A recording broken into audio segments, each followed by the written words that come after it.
Oke, thank you Miss Eva udah ada waktunya untuk kita untuk interview dan juga sebelumnya mau perkenalan diri, nama aku sendiri Laiza Ditya Rafadi dan teman-teman saya akan memperkenalkan diri masing-masing. Silahkan. Nama saya Nadia Mariska. Nama saya Nabil Saiful Arkan. Halo, nama saya Triananda Fauzia. Oke. Di sini terima kasih banyak sudah meluangkan waktu untuk menjadi narasumber dalam interview mengenai penggunaan digital tools dalam pembelajaran bahasa Inggris. Nah, tadi perkenalan sudah, nama aku sendiri Laiza Ditya Rahmadi dan teman-teman saya dari Pendidikan Bahasa Inggris UIN Sunan Gunung Jati Bandung. Nah, di sini kita mendapatkan tugas dari mata kuliah digital tools tentang gimana sekarang guru menggunakan digital tools untuk pembelajaran di sekolah ataupun di lembaga-lembaga seperti les dan lain-lain. Oke, boleh misalnya perkenalkan diri untuk ini dulu.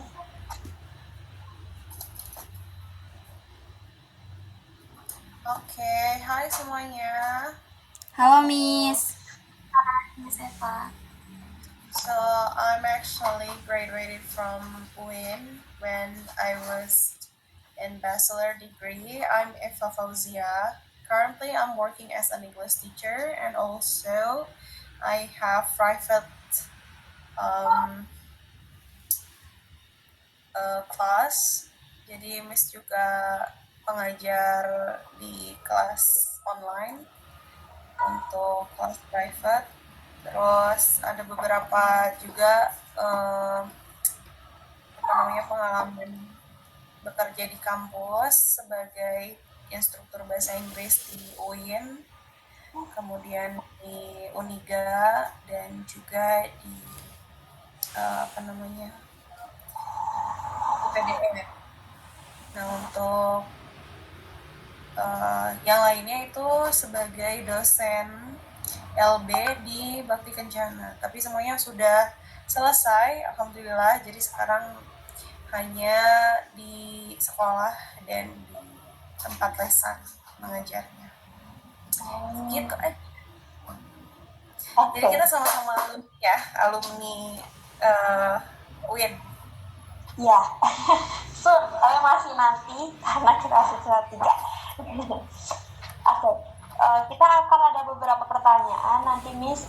Untuk saya sendiri ada 2 pertanyaan dan setiap teman-teman saya akan ada pertanyaan juga. Apakah boleh bisa dimulai pertanyaannya Miss? Boleh. Oke. Sekarang Miss Eva mengajar di daerah mana dan di sekolah apa atau lebih ke pelajaran apa? Oke, tadi udah disebutin ya. Jadi ngajarnya sekarang itu di sekolah menengah kejuruan, tepatnya di Garut ya, SMK Negeri 4 Garut. SMK Pertanian dikenalnya kalau sama orang-orang gitu ya. Cuman kalau sekarang ini khususnya mengajar di kimia analis jurusannya. Terus guru bahasa Inggris. Oh gitu. Terus untuk tingkat kelasnya itu jenjang kelasnya apakah kelas tadi kan di SMK kelas 9 ini sudah Oke, untuk kelasnya sendiri Miss itu mengajar yang sekarang itu kelas 10 dan kelas 12. Tapi untuk sebelumnya itu semua tingkatan Miss pegang. Untuk next question akan dilanjutkan oleh Nadia. Oke, saya lanjutkan. Miss Eva boleh diceritakan gak nih teaching experience-nya, terus sudah berapa lama Miss Eva mengajar di sekolah formal? Oke, untuk tingkatan sekolah sih dari 2020 ya. Tapi kalau misalnya mengajar itu dimulainya dari 2017. Zaman sekarang kan banyak banget teknologi yang bisa membantu proses belajar. Apakah Miss Eva di kelas sering menggunakan aplikasi atau website untuk membantu proses belajar bahasa Inggris? Iya, pastinya sering ya.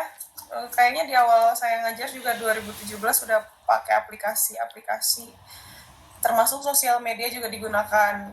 Jadi pasti sih kalau hardware-nya ya proyektor, laptop gitu kan ya. Kadang-kadang juga kalau lagi ada games itu menggunakan HP masing-masing tanpa menggunakan aplikasi one site gitu ya, kayak website. Jadi contohnya kalau yang pakai HP itu misalnya ada ujian lisan. Nah, untuk anak-anak yang lagi sudah selesai dengan tugasnya atau sudah selesai dengan ujian lisan atau menunggu antriannya, mereka itu disuruh menggunakan aplikasi Duolingo.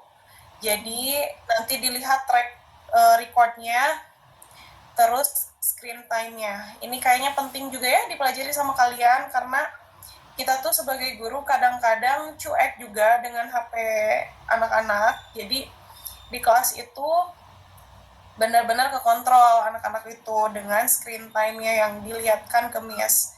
Kalau misalnya mereka macam-macam, jadi Miss tahu gitu, nggak bisa bohong. Itu juga kayaknya bisa di-share ya ke yang lain, tips dari Miss. Selain itu ya seperti biasa ya, menggunakan Kahoot, kalau dulu sih ada Google Classroom, Edmodo gitu kan ya, sebelum dia nggak bisa dipakai Edmodo-nya. Nah, kalau sekarang sih Miss lebih ke simple aja, tapi dia fiturnya lebih lengkap dan gratis, yaitu quiz.com gitu. Kalau Quizzes mungkin udah berubah lagi ya, namanya apa ya kemarin diubah lagi gitu. Cuman kalau yang mau simple sih Miss pasti sering pakainya itu quiz.com gitu ya. Apalagi ya, permainannya pasti menggunakan teknologi sih, bukan hanya mengandalkan website one site gitu ya. Jadi lebih ke ngasih challenge menggunakan gadget yang digunakan siswa gitu, memaksimalkan apa yang mereka suka bawa ke sekolah dan ke rumah. Jadi nanti merekanya bisa pakai pas di rumah, dan itu juga salah satu pengajaran di luar sekolah atau di luar kelas gitu ya, biar meningkatkan autonomous learning-nya. Gitu Nadia. Oke, terima kasih Miss. Selanjutnya, pertanyaan selanjutnya disampaikan oleh Ria. Kalau nggak premium, jadi nggak semuanya bisa masuk gitu kan ya. Jadinya kepaksa grup gitu, nggak individu. Terus ada juga beberapa anak kalau di awal pertemuan, misalnya apalagi kelas 10 ya, ada beberapa yang nggak bisa akses gimana caranya. Jadi itu memang takes time, waktunya dipakai kebanyakan buat hal yang teknis gitu ya. Jadi kebanyakannya lebih ke gangguan sinyal gitu, gangguannya. Terus untuk prakteknya sih sebetulnya keefektivitasannya itu nggak bisa setiap hari digunakan gitu ya. Misalnya penggunaan tadi ya yang saya pakai itu menggunakan HP, kadang-kadang anak tuh bisa fokus, kadang-kadang juga karena kepaksa jadinya cuma dibuka aja screen-nya, jadi mereka nggak main gitu, jadi kebanyakannya ngobrol gitu ya. Atau kalau misalnya menggunakan yang website itu, platform yang dari one site gitu, itu tuh masih ada juga anak-anak yang kurang motivasinya gitu, karena mungkin keseringan. Jadi kadang-kadang kalau dipakai keseringan, kadang-kadang bosan gitu ya. Jadi harus ada physical activity-nya, harus di-combine gitu. Baik, Miss. Untuk pertanyaan selanjutnya nih, bagaimana sih aplikasi atau website tersebut mendukung keterampilan seperti listening, speaking, reading, atau writing? Ya kebanyakan sih lebih ke passive English ya kebanyakan, tapi kalau misalnya Edmodo itu bisa melatih speakingnya. Jadi macam-macam. Kalau yang quiz itu lebih ke reading, writing gitu kan ya. Kadang-kadang juga itu melatih di luar dari language skill-nya, kayak kolaborasi, terus kompetitif gitu. Jadi selain dari skill bahasa Inggrisnya juga melatih juga hal yang lainnya. Kalau untuk listening sendiri itu paling dari playing video ya. Kalau misalnya kita input media ke kuisnya itu ada bagian listeningnya, entertainingnya juga ada dapat di situ. Jadi itu pelatih juga sih. Untuk speakingnya sih lebih maksimal di itu ya. Aplikasi Duolingo. Jadi anak-anak itu pelafalannya dibenarkan gitu, cara ngomong bahasa Inggrisnya dibenarkan menggunakan aplikasi itu. Jadi nggak harus satu persatu sama Miss. Oh ya, baik Miss. Baik, terima kasih Miss. Untuk pertanyaan selanjutnya akan dilanjutkan oleh Nabil. Pertanyaannya itu bagaimana dengan keterlibatan siswa dan integrasi teknologi di dalam kegiatan belajar? Oh ya, kalau untuk tahun sekarang sih integrasi teknologinya mungkin udah mulus ya, jadi tidak terlalu berat seperti waktu dulu zaman COVID gitu. Ya, integrasinya lumayan smooth ya, jadi semua orang itu adaptif. Anak-anaknya itu kan mungkin kebanyakannya Gen Z gitu ya, jadi udah bisa. Jadi untuk integrasi itu penggunaan teknologi dikembangkan di sekolah atau di pendidikan gitu ya maksudnya. Jadi siswa di MIS itu untuk yang sekarang lebih adaptif, mereka itu lebih cenderung memang suka menggunakan teknologi gitu. Dan memang untuk fokusnya kadang-kadang ya ini bocoran aja, kalau di kelas lagi ribut gitu ya, kalau lagi ribut terus kebanyakannya sudah tidak terkontrol, apalagi kelas siang gitu ya, anak-anaknya kebanyakannya main HP, terus suara Miss misalnya lagi pelan gitu ya, sedang lelah, Miss itu komunikasinya justru lewat HP meskipun Miss ada di kelas. Jadi memang integrasi teknologi itu benar-benar full banget ya, komunikasi kita juga membantu. Pertanyaan. Oke. Apa saran dari Miss Eva bagi para guru untuk meningkatkan literasi digital? Sarannya untuk guru-guru muda mungkin ya, atau untuk in general, jadi memang libatkan siswa untuk memilih media. Sebetulnya mereka itu lebih up to date, mereka lebih tahu mana yang menyenangkan gitu. Jadi kalau misalnya tujuannya untuk entertaining, lebih banyak diskusi sama siswa. Jadi kalau misalnya siswanya mau learner autonomous atau pembelajaran mandiri, kita tujuannya kan mereka bukan hanya belajar di kelas aja, tapi jauh dari kita, istilahnya di luar kelas itu menggunakan pastinya digital gitu ya, teknologi. Jadi disarankan mungkin lebih diperbanyak diskusi dengan anak-anak, manakah yang bikin mereka nyaman gitu ya.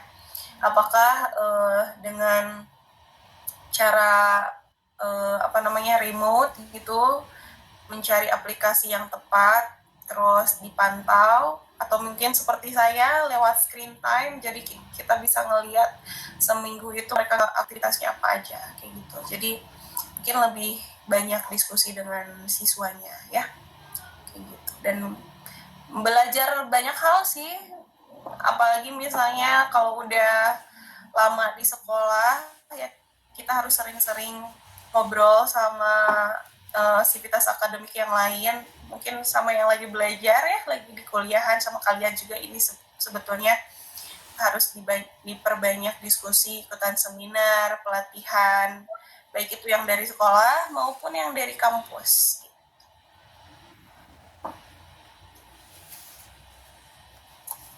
Oh, tadi pertanyaannya literasi digital ya? Apa gimana penggunaan digital? Literasi ya. Maaf. Ya, untuk literasi digital sih lebih ke mengarahkan siswa untuk bijak menggunakan sosial media, karena memang kebanyakan mereka itu belajarnya dari sosial media. Kalau misalnya bahasa Inggris gitu ya, seperti TikTok, Instagram, kita bisa ajak mereka untuk nge-follow influencer yang memang sesuai dengan seharusnya gitu ya. Itu mungkin. Terus lebih aware juga terhadap apa yang sedang hype gitu ya, dan nanti bisa diajak diskusi di kelas, dibawa ke kelas gitu mungkin sarannya. Maaf ya tadi kira penggunaan digital. Nggak apa, Miss. It's clear dan sangat daging gitu penjelasan dari Miss sendiri. Terus kalau untuk jadi Miss Eva tuh menggunakan aplikasi digital atau digital toolsnya itu setiap pembelajaran atau mungkin di apa ya, contoh hari ini atau minggu depan ganti, atau setiap hari itu menggunakan digital tools? Ya, tidak tiap hari, tapi memang direncanakan gitu. Kalau misalnya mau menggunakan digital tools, pastinya Miss itu harus konfirmasi ke anak-anak, karena ada beberapa yang memang berhubungan dengan koneksi data ya. Ada beberapa yang memang mereka tuh hanya punya data untuk hanya chat WhatsApp doang gitu. Jadi dipersiapkannya dari sehari sebelum, dan itu pun tidak sering. Karena kenapa? Karena memang kayak gitu ya. Jadi memang tidak tiap hari. Terus juga diimbangi dengan traditional method ya, menulis langsung di buku. Itu kayak bikin diary sendiri. Gitu.